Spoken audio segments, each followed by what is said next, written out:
Hi, this is Celeste Taylor, and you found yourself in the lesbian class. Whether you're out for a drive to see holiday decorations, making apple cider, or knitting a winter scarf, I'm so happy you're here, and I hope you get a few takeaways. Ring, ring! Class is in session.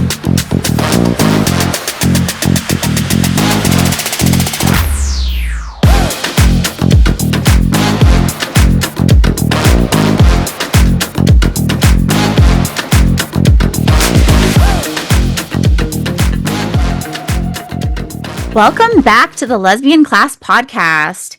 Today, we're diving into the world of early childhood education, deaf and hard of hearing teaching, and the lived experience of a queer educator who shows up authentically for her students every single day.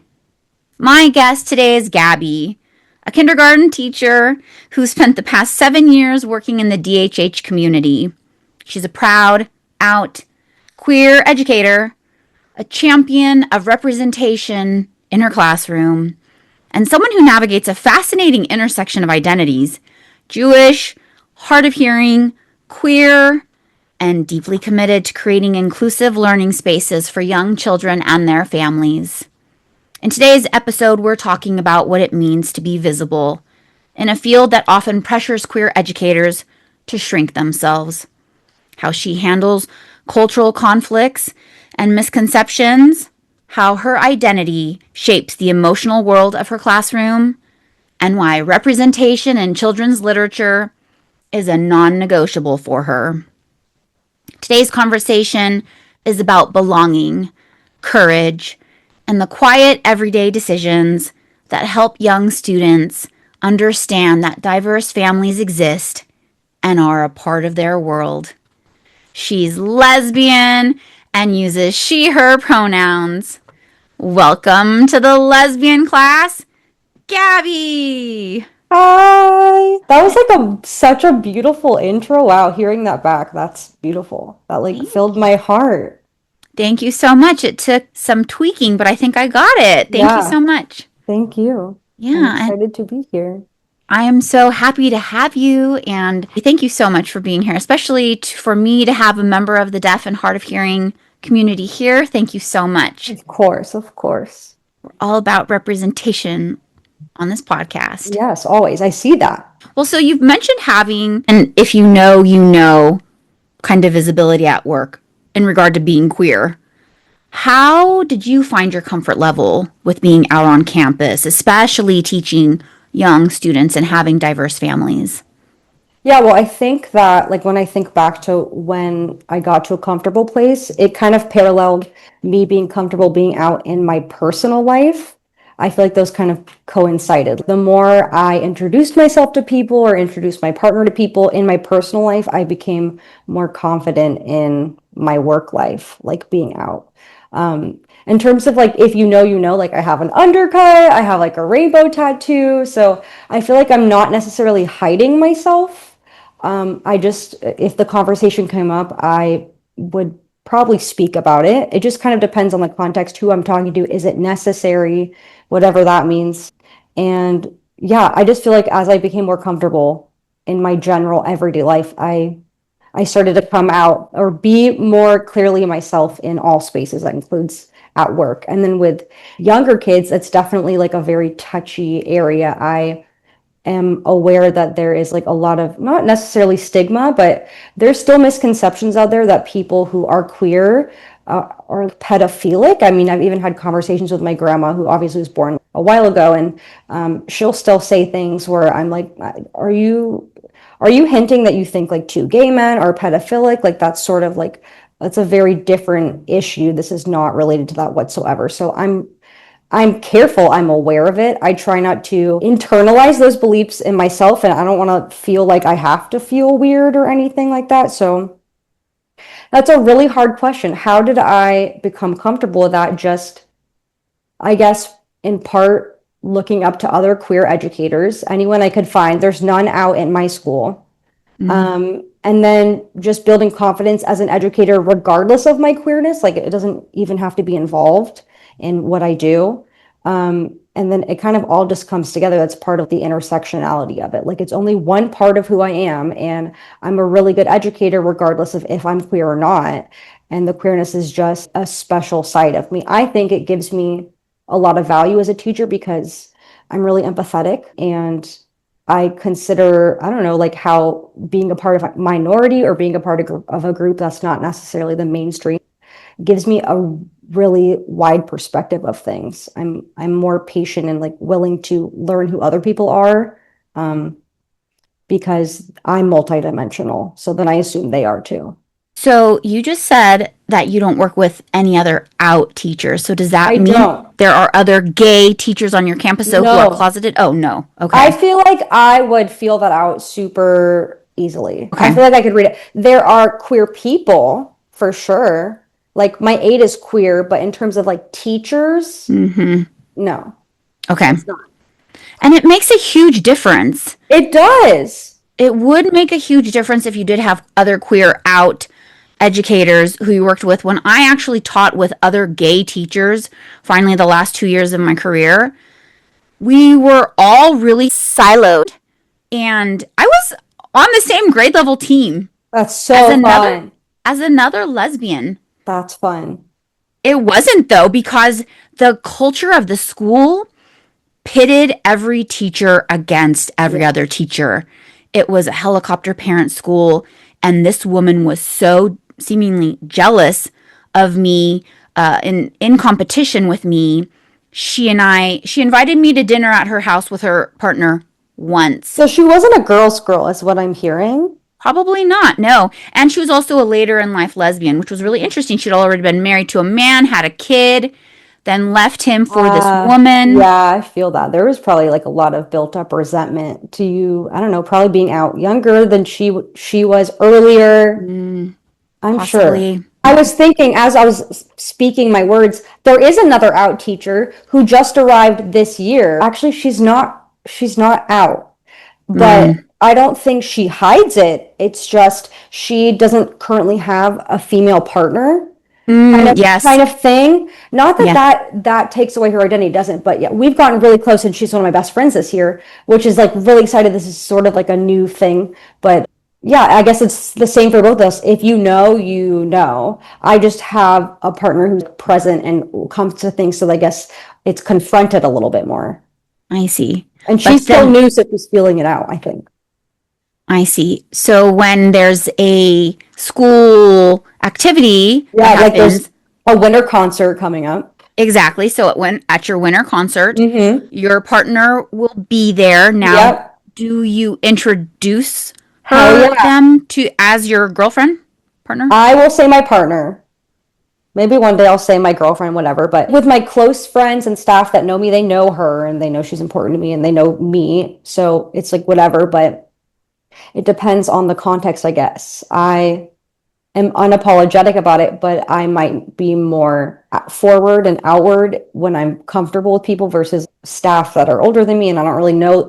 I really think it depends on how safe I feel with you. If I get the vibe that you're safe or we've had previous conversations and I have that feeling that there's nothing for me to hide, you know. But then there's some people I'm like feeling it out or like I'm not sure. So, but this is my Yeah. partner and I'll make it like short and sweet and then Okay. yeah. But have you ever said to any of your students, this is so and so my partner? Nope. Okay. I never did that with any of my students But I'll either. be like, here's a picture of me with them. Here's another picture of me with them. Oh, look, I'm with them again. Oh, they're here. So I think they would probably pick it up eventually, but no, I haven't been that explicit. They're really young, also, like in terms of a lack of language understanding.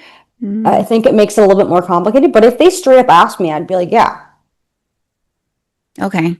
I think it goes back to what you were saying also, and what you also mentioned in your questionnaire, which is the whole fear of being called a groomer, having the insinuation that you're a pervert in your classroom, you know? And I don't know that I had ever consciously thought about having that fear for myself because I think the whole grooming thing, that wasn't on my radar. that's my mother. My mother, I received those messages growing up. So I think that's where it came from. A lot of like internalized homophobia and like feeling weird about things, I received that directly, so I'm definitely aware of it, which could be good in some ways because I know maybe how other people might perceive things, so I'm more careful, but I don't know. Who's to know? But it is turning into a thing, especially in our current climate that I'm these days. giving transgender surgeries, and that's why I'm so tired on the daily. No, it's all about people's biases, and it is about people not doing their own internal work. Yeah. And heteros having whatever fear about gay whatever, fill in the blank. Who knows? I'm not in their heads, and I'm so grateful I'm not. But they have these fears. They're not investigating them. They're not questioning themselves. Well, it's like when I was fearful of my gayness, it's because I was actively policing myself to look away from it. And so I feel like the straightest people I know are really open to stuff. I'm like, oh, you're like very straight. And you have explored things. I don't know, you're not afraid of stuff. I'm like, oh, that's a straight person. That's cool. Not that straight people have to be like validating their identity. You know, if that's who you are, it's who you are. But yeah, I think if you're not doing the inner work, it's because you're afraid of something. You're afraid that there might be something, I don't know. There's just unexplored feelings, I think, but it comes from a place of fear. Definitely. And then they start throwing around the groomer word. And really, we're standing over here saying, hold on now. If Mrs. Johnson can be talking about her husband and her going to the pumpkin patch, or I guess it's the Christmas tree lot now this time of year, over the weekend, you need to be able to have the freedom, the ability to say, my partner and I went to the Christmas tree lot last weekend. Same. We are only expecting same. Nothing special, no special treatment. No, nothing special at all. Nothing miraculous at all. There's nothing special about it.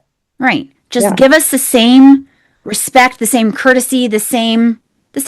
I'm nervous that a kid will go. It's ironic because in my classroom, my kids are behind with language, so not all of them can communicate like their daily experiences with their parents, which could be safer in my experience. But I've taught many different grades, and so my fear is that they're going to go home and be like, I heard something, I saw something, and then that will get back to me, and then it will explode, and I'll get fired, and then I'll have to like run away to a different country, which wouldn't be super bad right now. Like I'm very like open to that, but that's my fear, that it will be misconstrued or changed, or I don't know. I would feel the same as you, and you probably do have good reason to be concerned, because little kids, and if they don't have the language, and especially anytime they do learn something new, and you and I were talking before we started the recording, and you shared that most, if not all, of your students have hearing parents.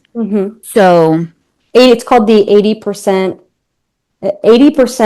to 90% of hearing parents have deaf children, and 80 to 90% of deaf children are the only deaf in their family. Ooh. So it's pretty common. That's a huge percentage, but at least that 80 to 90% of deaf children have each other, I suppose, to share. If they find each other in these little small hubs in schools, that's why like sometimes my kids don't want to go home, or like sometimes during breaks they cry a lot. They don't want to be away from school for a week, 2 weeks. It's hard. It's different. It's a different world for DHH kids. Yeah. I bet. And I couldn't imagine being deaf and having hearing, everyone else in my family being hearing. And I think it sucks, but if they learn sign, if everyone's learning sign, that kid has access. Yeah, they're not getting it directly from like a deaf person, but that levels the playing field. They can communicate with their family. They can connect with their family members. Now, if they're a deaf child and they have hearing parents, and the hearing parents are not willing to learn sign, or they're expecting their deaf child to speak and talk and like use their listening skills if they use technology, that's when it's not okay. That's a lot, like a majority of the situation.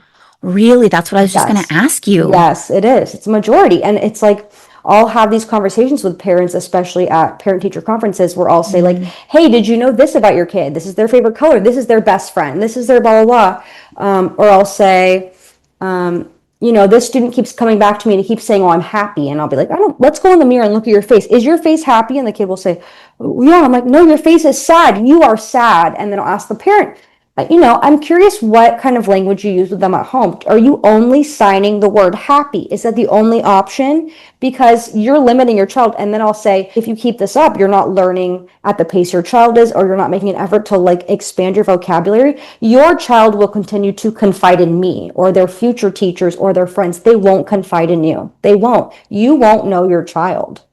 And I Wow. have to put it bluntly because the excuses for years and years and years, oh, blah, blah, blah. I don't really care.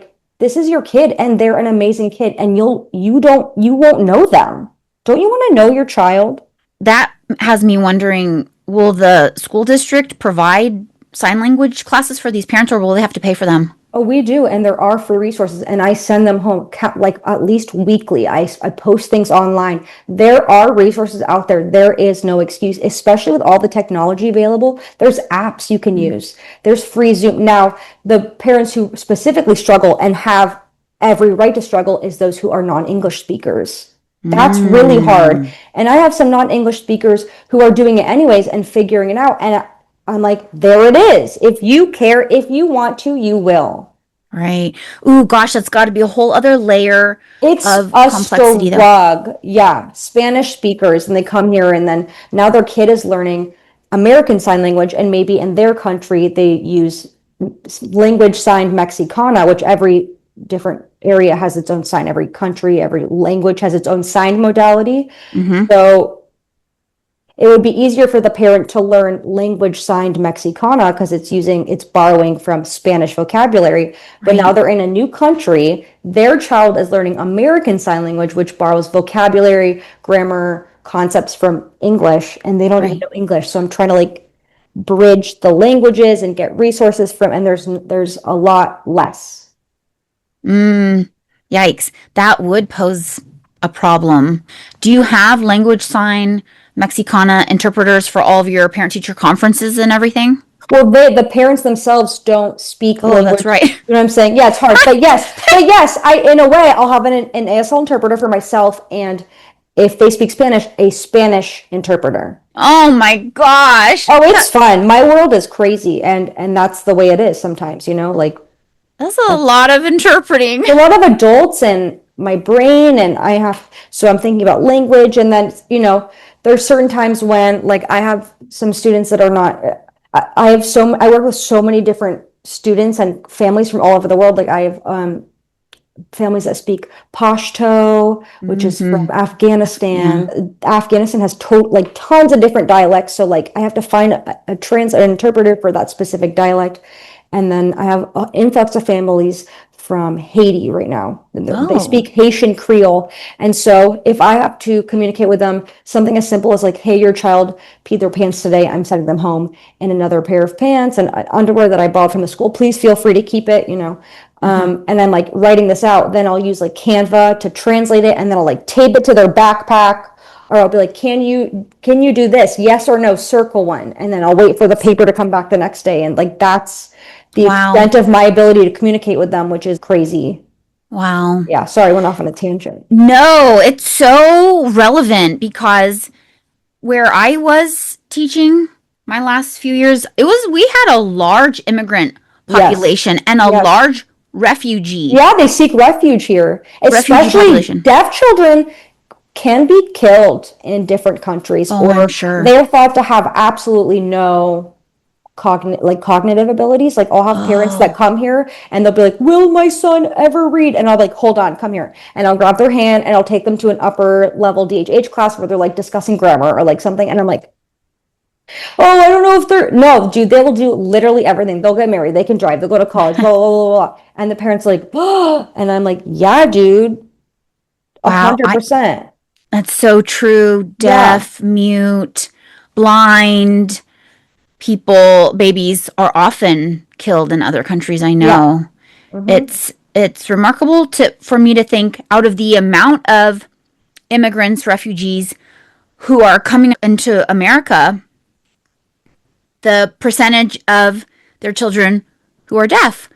I would never have thought. We're here. There's deaf in every culture, and then Yeah. that culture, connected to a religion, that religion might have their own view. And I deal with a lot of just interesting things. Oh, Jesus is going to heal my son. He's not deaf. I'm like, okay, I don't know. I want to be respectful of your beliefs, and how can I help you see your child's potential without having to argue about religion? That's obviously never going to be the way. And No. so it's just interesting. Like I'm not going to learn sign because my child will hear one day. I'm kind of like, all right, what's the best way for me to go about this? And it requires like a Mm. lot of patience, and it's very hard for me to remain neutral because I'm someone who learned spoken English alongside sign and am successful and can navigate both the deaf and hearing world. And so I want to be like, this is what you have to do because this is how I was successful, and it's possible. Give them both. Don't give them nothing. Don't limit them. Right. But I have to be fair and neutral and respectful. And I can imagine with you having so many different cultures in your classroom that would create potential challenges. Now, can you talk about a moment when cultural differences around queerness created a challenge for you if you've gone through something like that and how you chose to handle it? Has something like that come up for you? Cultural differences around queerness. I don't think so in terms of interactions with parents because, again, I am feeling it out, and I won't bring it up unless I feel like it's necessary or if it's asked. Now I had lesbian parents in my classroom last year, which was literally the best thing ever, and we're still friends, and that was really, really special, so special, such a cool experience. So obviously we were like going back and forth, and we made plans to see each other at Pride, my partner and the two moms, and like parent teacher conferences were fun. That was such a special environment, and Mm. it like empowered me to have even more queer literature in my classroom because I felt extra safe. Like if anyone looked at it twice, I'm like, this is me being showing cultural competence because I have a student in my room who has two moms, and so I want him to see himself in the literature. Come at me, that's what we're Yeah, supposed to do as teachers, but also exactly. like how special for me. But I'm really careful. Even at IEP meetings, when I'm meeting parents from different cultures, I wear long sleeves and I have rainbow tattoos. I mean, everyone can have a rainbow tattoo, but like I make sure my hair's down, my undercut's not necessarily like super visible. I don't feel like I'm hiding. I feel like I I don't want them to think twice about anything I'm saying about their child. Right. And there's so many different things that are confusing and so many factors, especially as they're coming into like a brand new world. I maybe down the line I'll feel differently about that, but I feel like it's a good decision. I want them to respect me and I want them to feel I respect them. And so could be a conversation for another time. But in terms of my queerness, creating a weird situation, not really because I'm very careful, but just being a white, like a small, very young appearing white woman, I'm so cognizant of it. I'm like, I always think in my head like that they're thinking, why should they listen to this like small? And I'm like, totally valid. I have to prove myself to you and show you that I'm safe. And Mm. so there's a lot of situations that cause not conflict, but like weird situations in terms of like deaf culture and other cultures. Deaf culture requires us to be a little bit more touchy, obviously, like with boundaries above the shoulder. We have to tap each other to get each other's attention. It can be seen as like kind of caustic and like blunt and like improper, but that's a part of the culture. Like we tap tables, we wave in front of each other's face, I flick their lights, and so it can be seen weird. So there's so many different situations I could list, but teaching parents from different cultures, to not water down consequences for their deaf child, respect them as you would a hearing child, Mm. respect them enough to make them do the right thing, to have natural consequences. So there was one instance, it's all leading up to this one Mhm. scenario where I'm teaching this mom. Part of the reason the student has so many behaviors at school is because he doesn't receive any consequences ever at home, and he is super capable. So if he spills something on the floor, do not clean it up for him. Don't clean Mm, it up yeah. for him. He needs to pick it up himself. So she is watching me do this. I think it was like after an IEP meeting. He spills something on the floor. She starts to clean it up, and so I tap her on the shoulder, which I do every day, not thinking until like I got home, like because She's not deaf. no, she's not deaf. Right. I tapped him and I could see her be like, And then I tapped her to, I don't know, I think probably habit also. We don't speak the same language. So I'm just used to kind of, doing what I need to communicate with someone. And she looked at me and her husband kind of looked at me. And then I didn't really realize till after, like, oh my God, I don't know if I was allowed to touch her. I Oh. don't think I'm allowed to touch in that culture another woman. And I was like, oh, I don't know. So situations like that, or Mm, me showing her like I'm a little bit more physical with him because I have to be. He doesn't have the language yet, that student. I'm not physically violent. Like I will physically redirect him, right? mm. So just seeing her face, things like that. There's a lot of like interesting scenarios that I am put into where I'm trying to teach them, no, this is actually the way, that's how you're going to get Yeah. your child's attention, or this is how it's interesting. Touch, I've read for about sure. that. And I also shared with you before we started recording that I did guest teach in a deaf and Mm-hmm. hard of hearing classroom for a week. So I'm familiar with that tapping also. But I can imagine it must be frustrating too, where it's a part of deaf culture to tap Oh yeah. and to then have parents from a different culture not know deaf culture, even though their child is deaf. Oh, it's hard. And then their kid will start doing it and they'll say, my kid is, I'm like, they're getting your attention, actually. That's Yeah. totally appropriate. Totally. To go back to what you were talking about though a minute ago with not, I don't want to say hiding your undercut, but having your hair down, covering your tattoos, which Yeah. I have talked with so many teachers on my podcast so far who are all tatted Yeah, I and love it when the kids are having bad behavior. I'm like, oh, look at the butterfly. Look at that. Kids love talking to me about it. yeah. Well, going back to that and talking about queerness in general, Yeah. I was just having a mental processing moment about queerness and professionalism the other day Yeah. because it was based off of one of your answers on your Oh, questionnaire, actually, beautiful. when you had said in your questionnaire, feeling unsure about being professional enough, right? Being a queer teacher. And I was thinking about it and I thought, queerness doesn't equal unprofessional, Right. right? But so many people in our society would want to impose that belief or thought on us and everyone, right? Queer cannot be professional, especially in a classroom position. And it's such baloney because I started thinking about this and I worked with so many unprofessional teachers Yeah. in the short course of my 6 years teaching here in the States, right? And they're all straight. I don't know, most, I don't know. Some might be gay, Sure. Sure. most of them, if not all of Power them. to them. I hope they're exploring whatever. And they all seemed or were straight in Right. my view of them, in their presentation, et cetera, in their marriages, whatever. And so I can look back at several of those bozos and think, oh, those 9 straight teachers were unprofessional as hell. Yep. And so to have someone like you, queer, excellent teacher, worried about coming off as unprofessional just because you're queer, it's so upsetting to hear because I just want to shake everyone saying, this isn't right. Why have we equated one with the other when there's absolutely no tie? I Right? felt like a lot of that came from, well, like when I fully came out, I was like in the very beginning of my teaching journey. So a lot of that came from like, I don't know, when you first come out, you're like, how do I dress?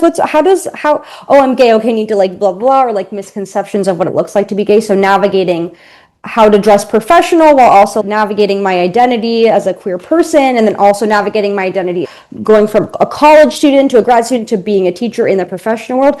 How do I dress in a way that's still comfortable when I really perceive like, oh, teachers who are women are supposed to be very feminine and kind and motherly. Can I still be that? But I don't really want to wear dresses. It's not really me, but how do I balance that? Something I still sort of somewhat struggle with.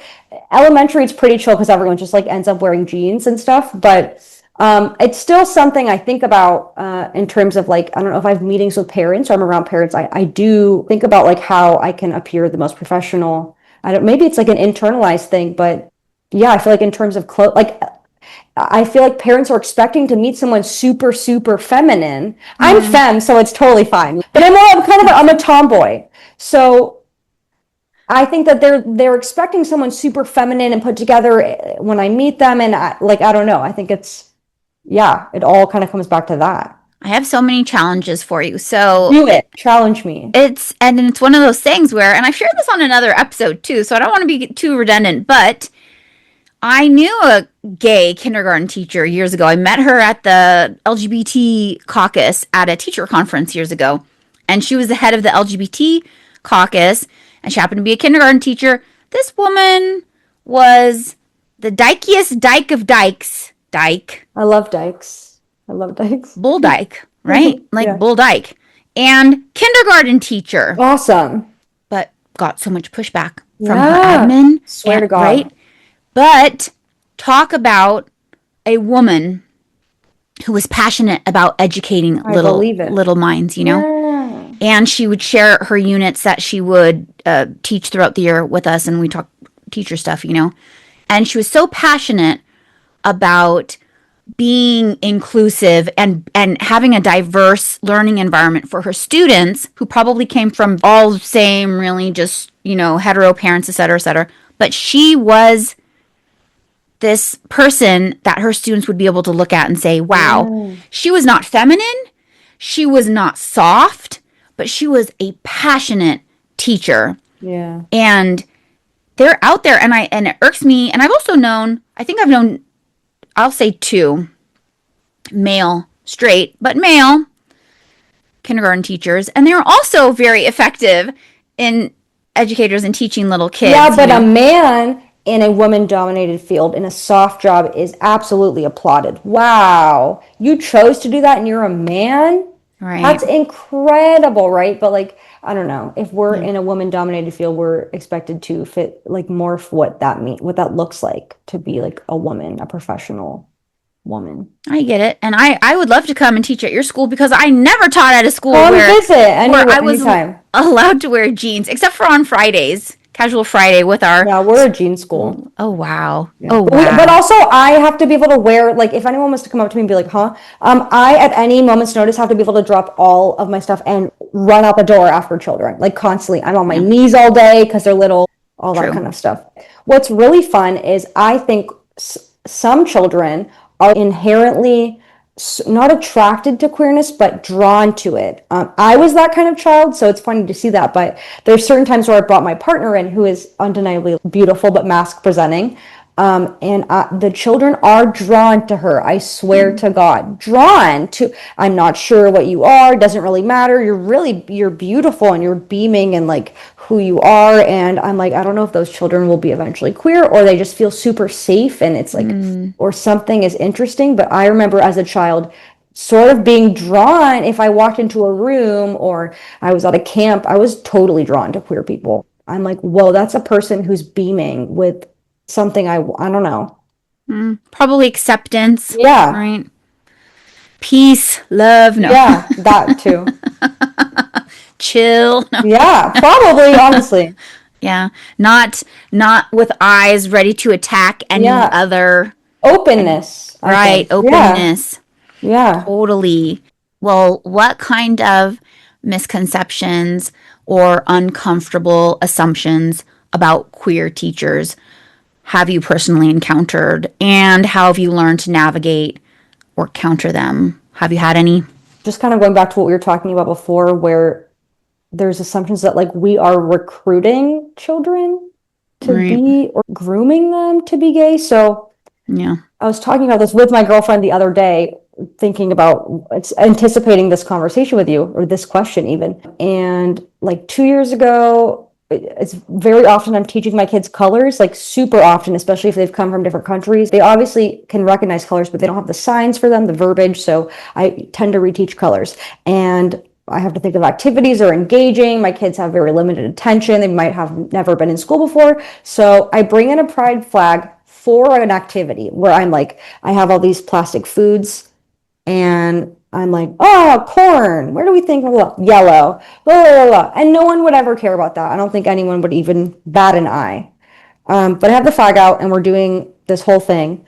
And then after we're done doing the activity, I'm explicitly thinking to myself, like, okay, I'm going to hang the flag up behind my board so we can like keep doing this activity tomorrow or the next day as we review colors. But I'm going to put it behind my smart board because whatever. I don't want to cause problems. Not a big deal. And it was up for no joke, like 10 minutes. And I had two staff members walk by. And I'm sure I'm sure one of them out of the two was just trying to like look out for me or loves me. But, their message could have been twisted. But they were like, hey, you should ASAP put that away. Like, you don't want anyone to get the wrong idea. And I was like, why would they get the wrong idea? We're doing an activity about colors. Whatever. This is my classroom. And then another teacher later came by and I have some rainbows on the wall. We had like different rotations, right? I had like a table that was the rainbow table and a square table and the triangle and the star.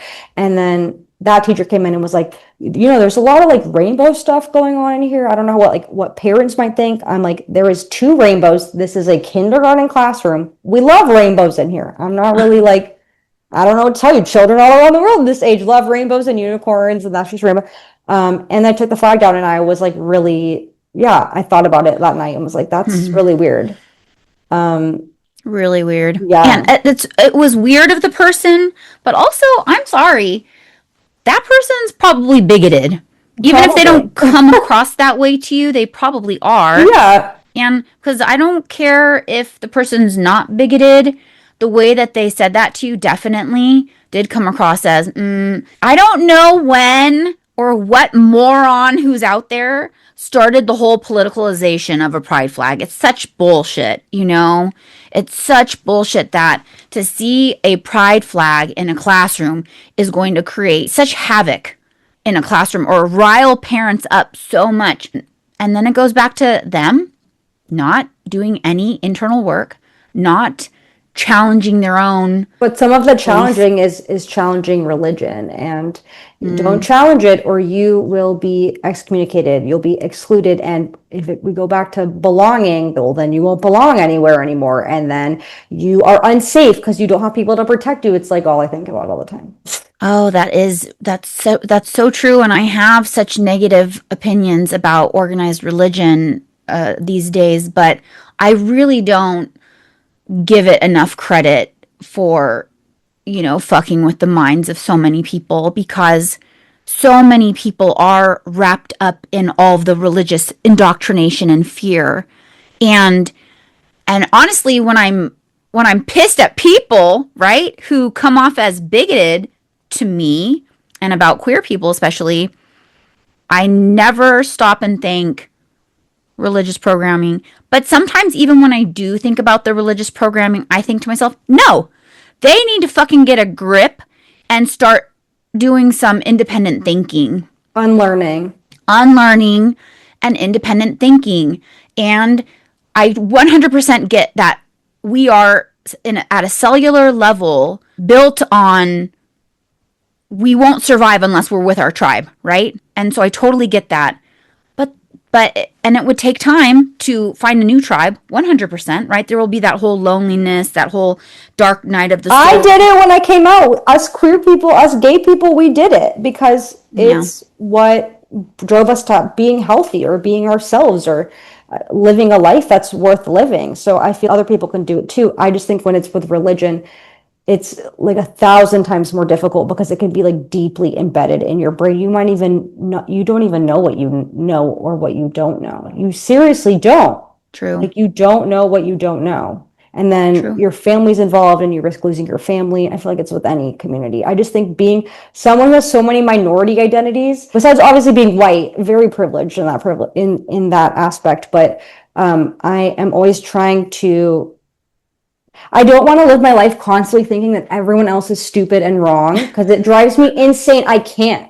I have to be like, no, circumstance, or that is, they believe that. They do. They, in their brain, that is there. And that's not me. But so how can I, it's the life struggle. I don't even know if that made any sense, but it's the live and let live, right? That's just what we're hoping other people can do. All these religiously indoctrinated people, live and let live. In my opinion, if everyone just lived and let others live, and including me.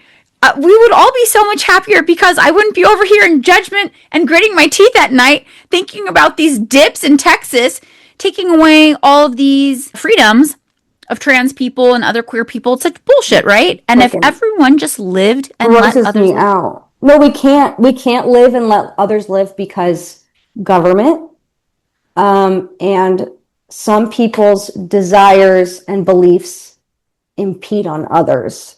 It's Yeah. not, it's not, things aren't isolated. We don't live in a vacuum to the extent where like people could kind of do that and then be like, oh no, we can share, but we can't be separate enough because other people's wants, desires, beliefs impede on others. I don't know. And then It's also true. government takes over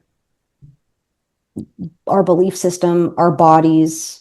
It's not separate enough. I don't know. I'm jaded to such a point that I'm almost going the other direction where now I'm like, okay, it's not getting better. I need to just like be so informed about quite literally everything and know how I can be safe and find my people and find my tribe, my community, and fulfill myself from them. Fill up my cup from them, from people who are like-minded. Right. It's true. Focus on the positive versus a bunch of people it feels like are coming for us. And because that's what I think too. I think the frustrating thing for me is, I don't want to get off on too many tangents, but thinking about straight teachers and their experiences in the classroom. And it's perfectly normal and accepted for Mrs. Rosales to come in on Monday and talk about how her and her family, husband, did X, Y, or Z, but God forbid a queer educator do the same thing, Yeah. right? It goes back to that. But then it's also, I'm thinking about just in general in life, the imagine if the tables were turned and we queer people just all of a sudden became incensed about straight people having a lot of babies, maybe. I don't know. Something, right? Something Yeah. that's totally normal, right? That exists, that happens. And then, but all of a sudden, there's a group of us, and you and I started an organization, and we I get would do it. I'm already involved. Let's do it. 10,000 members, and we're like, you gross baby factories. You're wearing shirts with males and females looking loving. Romeo and Juliet's disgusting. Disgusting. Right? I no longer want you to read it in schools. Take the book, ban the book. It's a disgusting straight love story. I don't want to know about it. Well, Disgusting. it's stuff like that. It just makes me think, what if there were groups of us who were all up in arms about X, Y, or Z, about what straight people are doing? And they would probably look at us and think, well, why do you care so much? And it's so true. We are over here just saying, why?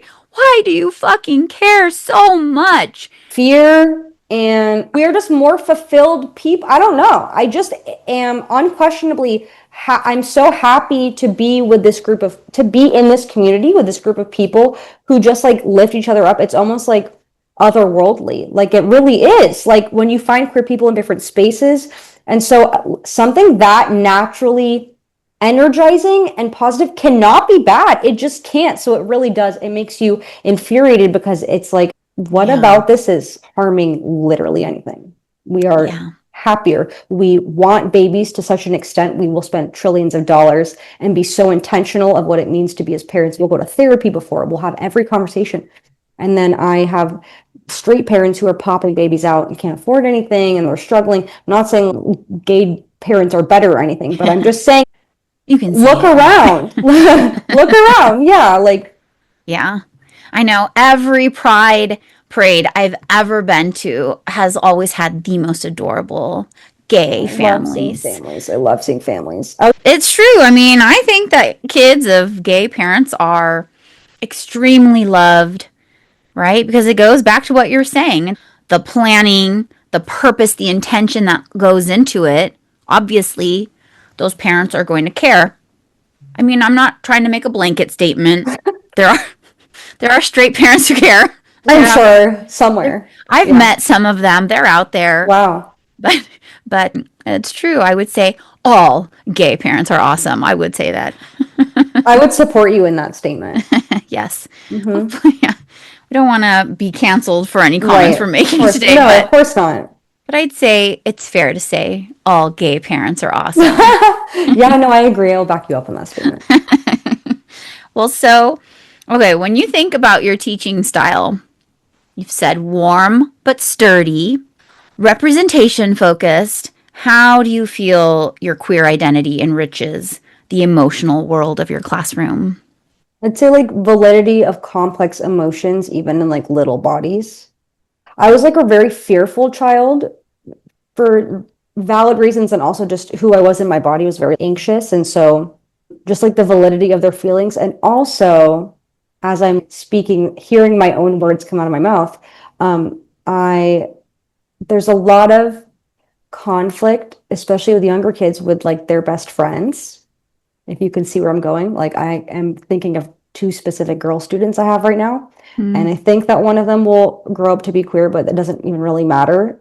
But like very intense friendship fights and breakups. And we as adults might be like, that's dumb, whatever. Like just go play with someone else. I'm like, no, that's like their safe person. Like right now, that is the love of their life because they're 6. That's their best friend. That's their everything. Like, so I think I'm just more patient and I'll take the time to talk through things, help friends mend things because those are strong friendships. You know what I'm hinting at. Like, Yes, of course. I think I'm definitely more considerate about that, how important friendships are and connecting with others are, and how difficult that can be, especially if you add on struggles with communication, having like language barriers, that can make it way more difficult. So that's definitely one way. And then making note of like the small details is something I think is important as someone who's trying to emphasize language acquisition, but also respecting all humans. Like, oh, I don't even know. I taught pronouns, but not even the way that you would think that in 5th grade. It wasn't like I really was teaching pronouns. I just more like when I had a vocab card that said she, I had like a trillion different pictures of what that would look like. It's not like we were talking about anything political, but I was like, oh, that could be a she or that.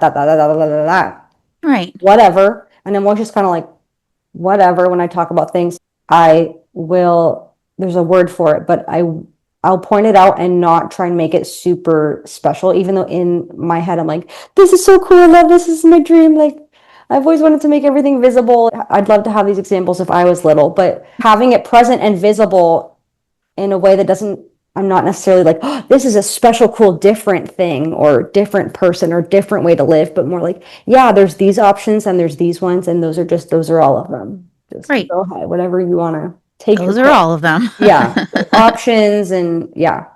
It reminds me of when, so I last taught 1st grade, right? My last year teaching, and there was this girl, very advanced, very mature, most mature kid in the class as far as the girls were concerned. And she had a crush on another little girl. And I looked at the mature one and I said, oh, yeah, I'm going to try and stalk her in about 15 years or whatever. Totally went See, on. Yeah. see how this story is Yeah, unfolding. I can see it I can look at my classroom and I already know. It doesn't mean we do anything, but we can feel it. Yes, and the one thing she had going for her is she had a very loving and accepting father. Oh, amazing. Yes, and I thought to myself, well, she's going to be just fine. One afternoon recess, I had duty, and I'm out on the playground with this a-hole colleague of mine who's just, the ones, they're on their phones the whole time out there on the playground. And so I'm patrolling, I'm making sure no one's losing a head or a finger that day. And I look over and I see, let's call her little Bobby, and she's embracing, she has her hands cupped around little Gertrude's face. Bobby and Gertrude. And I'm watching them across the playground and I'm thinking to myself, do you know what my initial response was? What? I was so scared that someone was going to No. see them, right? No. And say something bad to them, right? That was Yeah. where my mind still was at that time. And so I was watching them. Immediately I felt fear.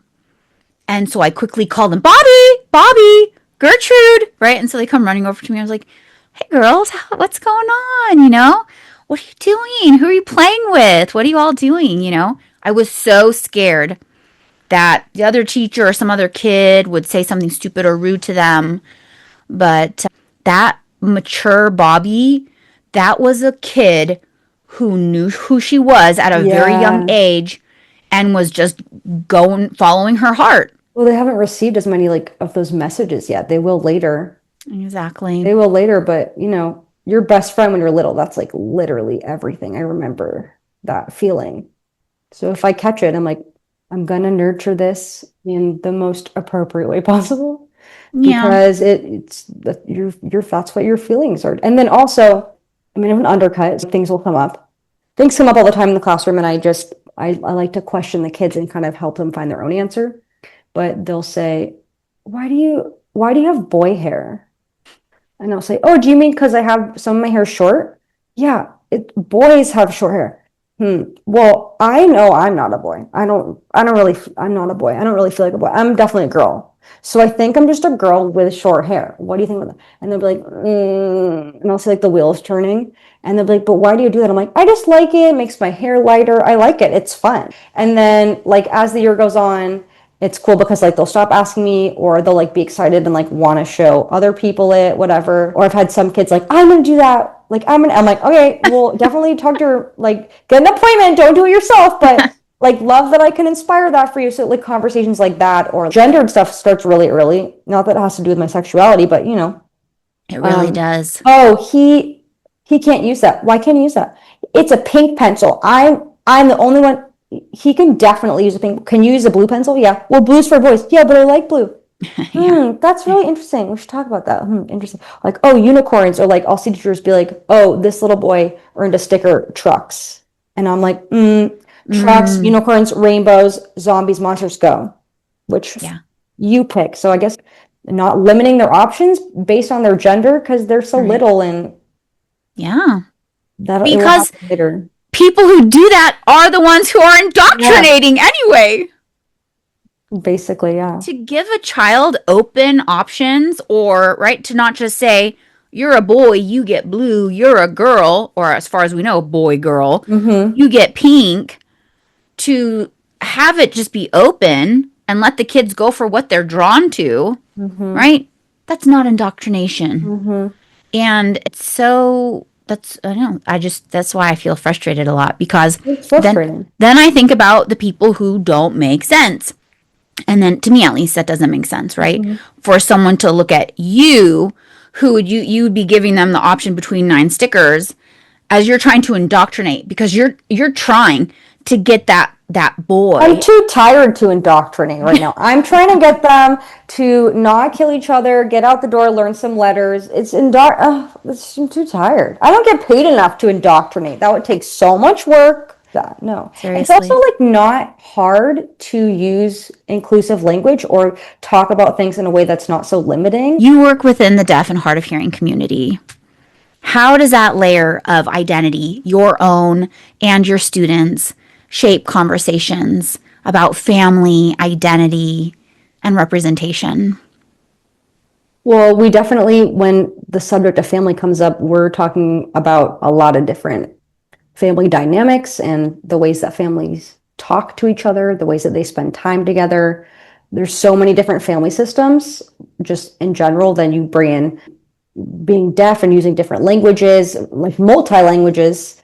And then you add in things like sexuality, and there's so many things that come into play. I'm just really intentional about how I expose them to everything, but I make sure everything is seen.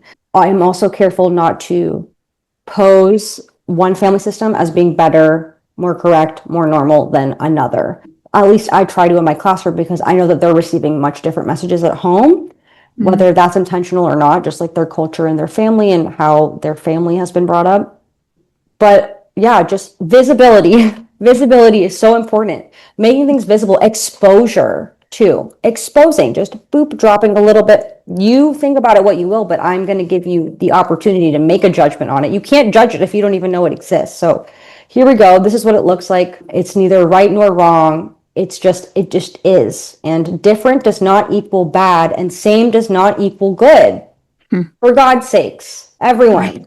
Right. I want to paste it on, and that's not like that's something that could be like very natural for humans to internalize. It's how we judge if something is safe or not. So I try not to Right. bring judgment because it's something that even I am still unlearning. Mm.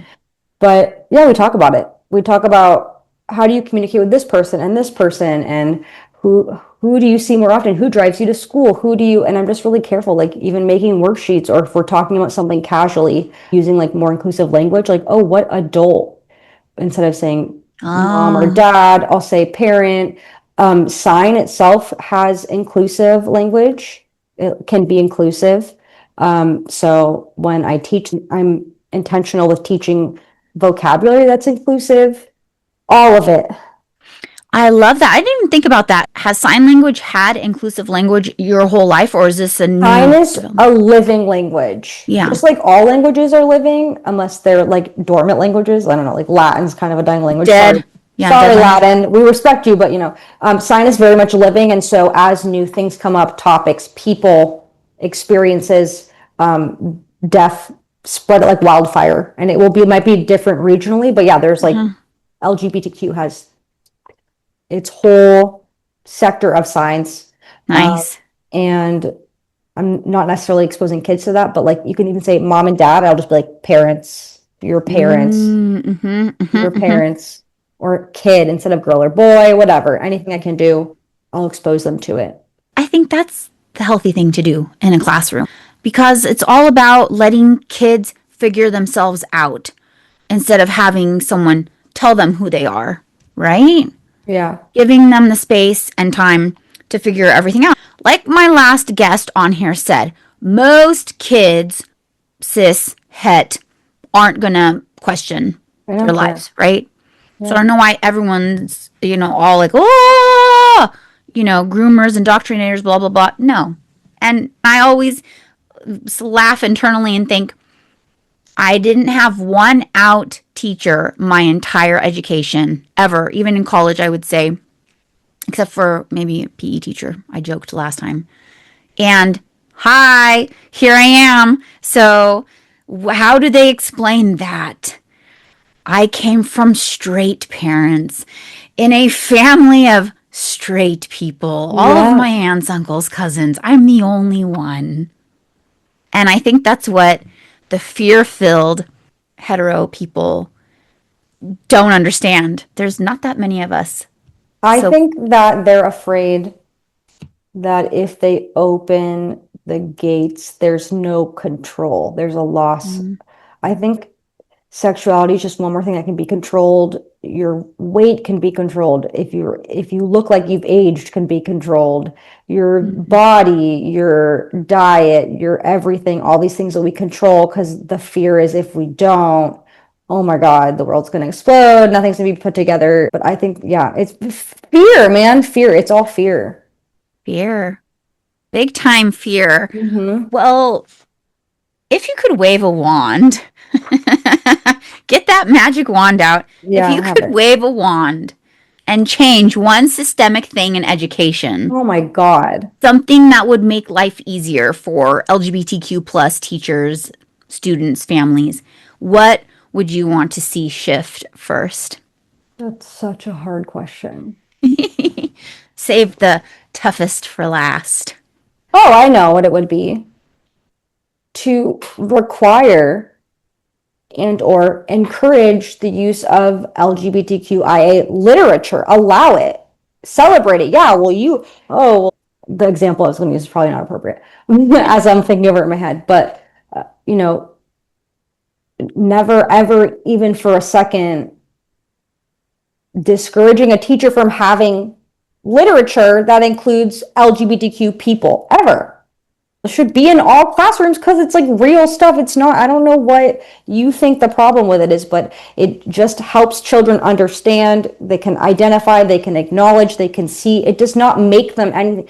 You can read books about murderers when you're little, doesn't mean you're going to be a murderer. You're reading it. It's being able to conceptualize something. It actually gives you language. It expands your language in more areas in life, the more you're exposed to.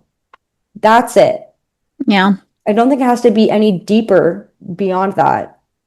And also letting children declare who they are at a young age. Obviously, it's subject to change as they have lived experience, but like honoring kids' identities when they're young and not always trying to sway them out of something and honoring that this is where they're at in their current journey, even if they're little, and like lifting them up instead of policing them. So, Totally. yeah.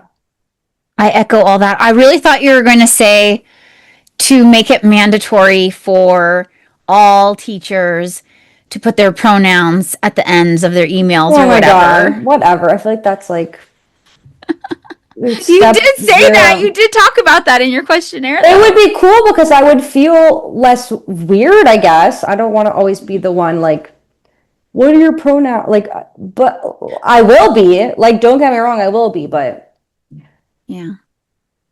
It would really help transgender teachers. It would help non binary teachers if everyone did it because then they wouldn't be spotlighted. I don't know what the word is. normalizing all these Right. things. That would be really cool, but I feel like we have to do that as a society first before we can expect it in schools. I mean, and we've come a long way for sure.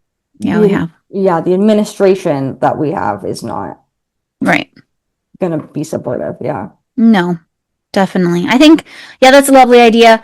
I would probably do something very similar with my magic wand. Definitely queer literature, queer to make it mandatory to teach about queer leaders. Oh my God, I can't even imagine. Right? I mean, Yeah.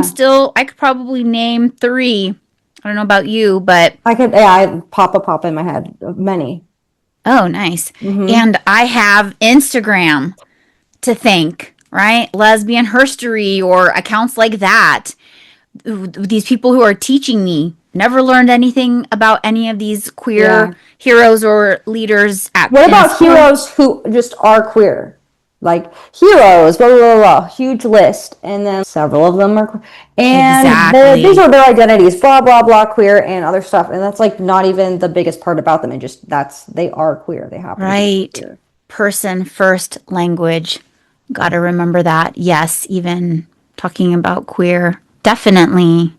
So before we close, is there any final thing you'd like to bring in? Yes. I would like to say, if you know a queer teacher, thank them, pat them on the back, thank them for being visible. I've had some queer teachers in my lifetime, definitely made a really big impact on me. Queers can be professional. If they're not good at their job, it's because they're not good at their job. It has nothing to do with them being queer. Let's be real. Right. Sign language is important. Prioritize your child's needs and natural wants above your own. Visibility is important. Exposure is important. And if you fear something, it might be your insides encouraging you to explore what that is. Don't run away from what you fear. Ask questions. Mm-hmm. Mic drop. Thank you. And the snaps and the snaps and the Thank snaps. you. Beautiful. Love it all. Wait, I have one more thing. Yeah. If you're trying to learn sign language, do not learn it from random creators online. On TikTok, there's a lot of people that learn sign for it to be trendy and cute and cool, or to sign to music. You need to learn from deaf people themselves, or you can use resources like LifePrint or ASL Bloom, apps like that. Do not learn random sign from hearing students spreading random stuff online, especially TikTok and YouTube. There's like plenty of it. That's not the place to learn sign. It's a real language and you should learn it directly from a deaf person. Now mic drop. Yeah, that's really important. Yeah. All right. Well, as we're wrapping up, do you want to share with everyone what gay thing or things you've been doing lately? What have I been doing lately that's gay? Well, I just finished the new season of Stranger Things and I was so pumped that there was like 2 gay characters. We waited to, I don't know if you watched the show. That's kind of gay, very special. Watched with my girlfriend. We had a little silent cheer. Very important. I'm waiting for the next season of Drag Race. Drag Race. Waiting for the new season of Drag Race. What other gay? I'm just living my gay. I'm a gay human, so every day is gay. It's true. I'm gay. That's Okay. true. Totally, 100%. I'm curious. Tell me if this is not an appropriate question to ask you or me. not. Is your partner hearing or deaf? She's hearing. Oh, But I've dated both, okay. hearing and deaf, yeah. But she's signs and she's been picking it up like rapidly. So when you met her, did she know any sign language? No. Interesting. I mean, there's like definitely a much larger hearing gay population than there is deaf Right. queer kind of, but there's also like a huge deaf queer community here that is like so much fun. They're my people. Pride is really fun, as you can imagine. Deaf queer parties are really crazy, as you can imagine. And so it's fun to have a partner that's learning because I bring her in. Oh, wait, I didn't even say what gay things I'm doing recently. I just had my birthday and we went to a drag bar and I had an interpreter there and I brought a bunch of my deaf friends in that haven't had access to drag performances before because they didn't have language support, and it was so fun. And I had hearing friends and deaf friends, and the drag queens were all, I'm like very intimidated by them, and I'm like, it's just like, you're so pretty, I'm confused, you're my god. And I got dressed up and it was so much fun. Like, what a fun way to celebrate everything, all the queer everything. Also support my local drag bar, which is super important, and I did support them because it's not a cheap place to go. Happy So belated fun. birthday. Yeah, thank you. Gabi, thank you so much for coming on today. And you are welcome back anytime. Yay. Thank you so much. You're welcome. And you have been a lovely guest. And thank you so much for also representing for the deaf community, hard of hearing community. Who knows? There may be a part 2. And if there is a part 2 with Gabi, everyone, what would you like to hear us talk about? Let us know in the comments. All right, everyone. Take care. Bye. Thank you. Bye. Some outro music. Love the song. Best song ever. I love that song. That's so fun.